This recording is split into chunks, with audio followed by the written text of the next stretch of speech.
Hey, how's it going? I'm going to be showing you how I built my SUV camper. I started out with a 1991 Isuzu Trooper. Here you go. I bought it for $1,000. Nothing was wrong with it. I have since replaced the water pump, but it was a super easy fix. These things have a lot of space. They have the same, if not more space, as a Toyota Land Cruiser of the same year, for essentially at 1/4 of the entire price. It actually came with factory auto locking hubs up front, so it does great off-road. And I just picked up some 30-inch tires from Facebook Marketplace. They're super cheap. I built this bumper for it when I first got it. Nothing special, just some angler iron. Yeah, that's about it. I also mounted my old light bar. I drilled 2 holes, then made my own wiring harness for it. It took me all of 30 minutes. And it's super bright, really helpful. I do recommend doing this. I actually built the entire camper out of reclaimed wood. I had a lot of wood just sitting around my house from a bathroom remodel and building a treehouse, so I just used all that. Alternatively, you can go to construction sites. They throw out a lot of wood.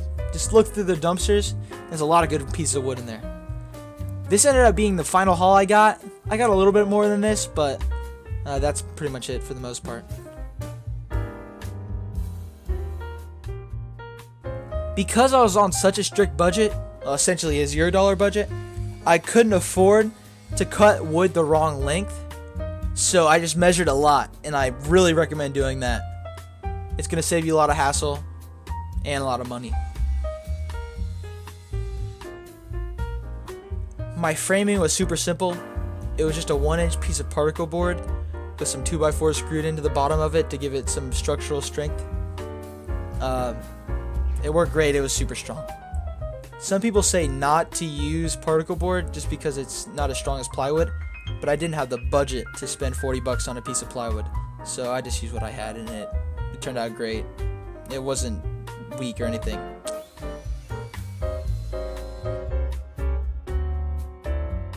I really recommend building the frame like I did first.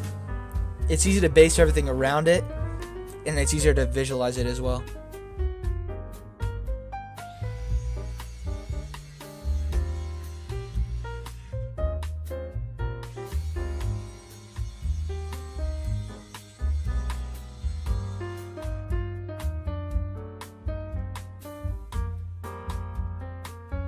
What I just cut out was a little water cubby.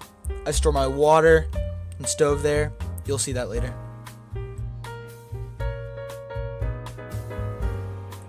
Here's how it ended up sitting in my truck. I just put it in there to base everything off of. This was not how I mounted it. This is going to be my countertop / stove top. I don't know what you would call it. I just made a table out of it, but it was pretty dirty. So I just sanded it down and made it better.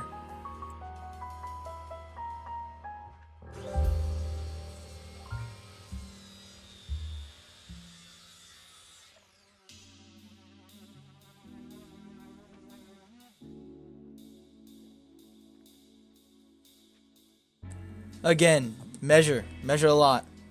It really helps.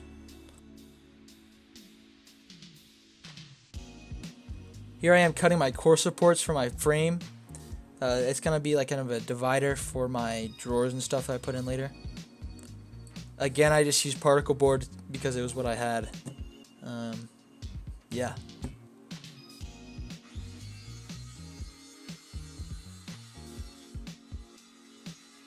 If you're wondering what that cinder block is, it was just to keep the wood from falling over.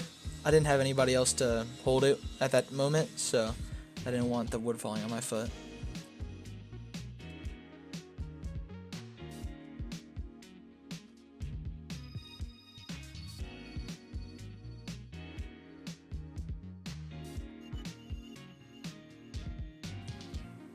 With a lot of this crappy salvage lumber, it's oftentimes like warped and stuff, so you always want to check that.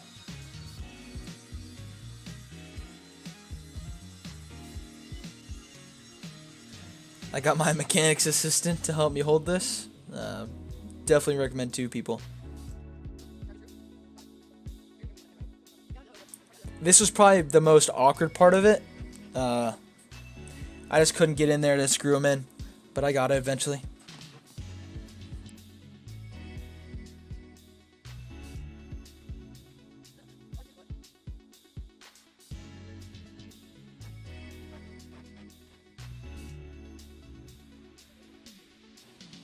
The way I mounted my table was just some wood gussets.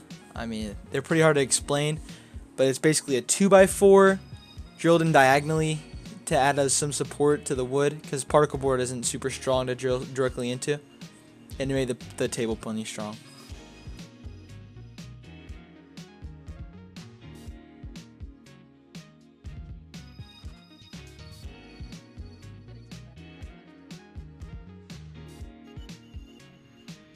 You can see what I'm talking about in this shot. I put the 2x4 up against the two pieces of wood and then drill diagonally.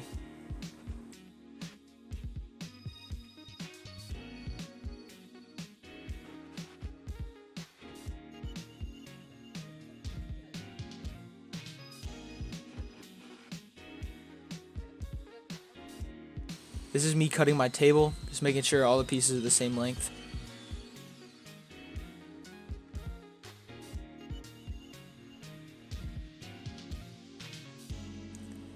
The wood 2x4 gusset thingy I did actually came out better than just using a piece of plywood that you would normally use, because I could drill into that and have even more support on the sides. So I knocked out two birds with one stone.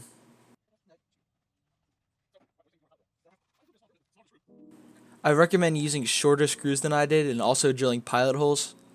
If I really sunk the screw down in there, then I would split the wood, and drilling a pilot hole would just completely eradicate that issue.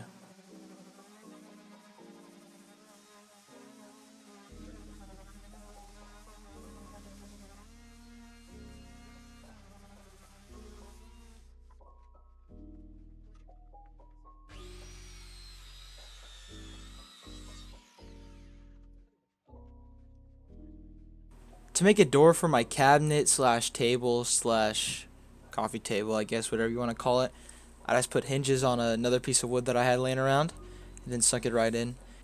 Because I used hinges, I can now use the front piece of the cabinet as an extension of the table. So that actually worked out perfectly. If I was going to do it again, I wouldn't do it the way I did it.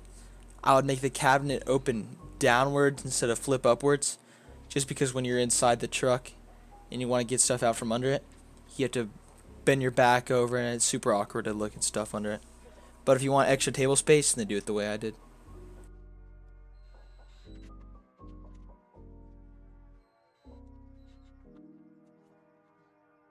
The hinges I ended up using came with screws.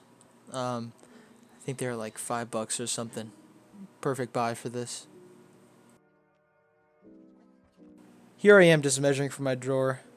Again, measure, measure, measure. It helps out in the long run.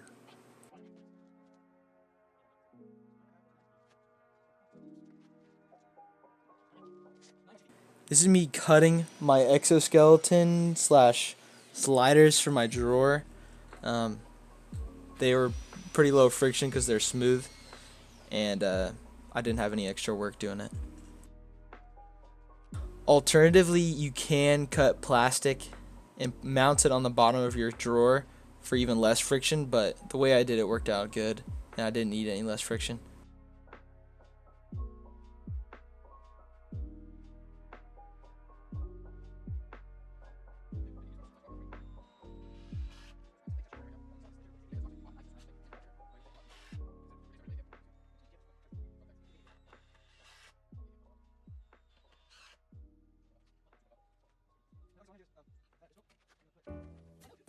For the sides and bottom of my drawer, I just used super thin plywood I had laid around.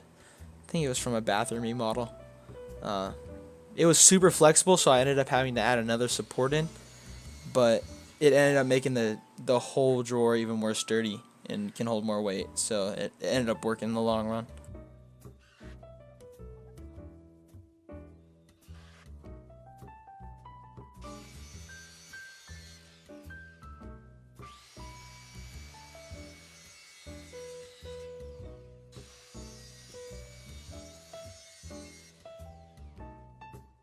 To mount the plywood, at first I used an electric nail gun, which worked kind of, but I ended up having to hit the nails through the rest of the way to go through the wood. So it's just kind of a waste of time. Just use screws.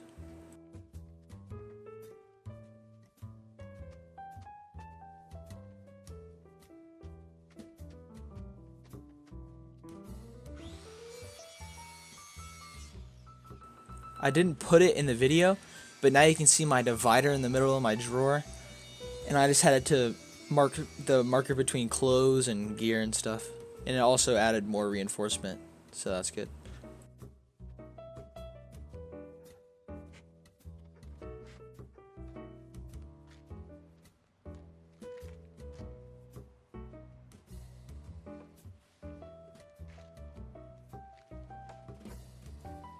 Off camera, I put that faceplate on just to keep it from sliding back, and I put 1-inch climbing webbing as a handle.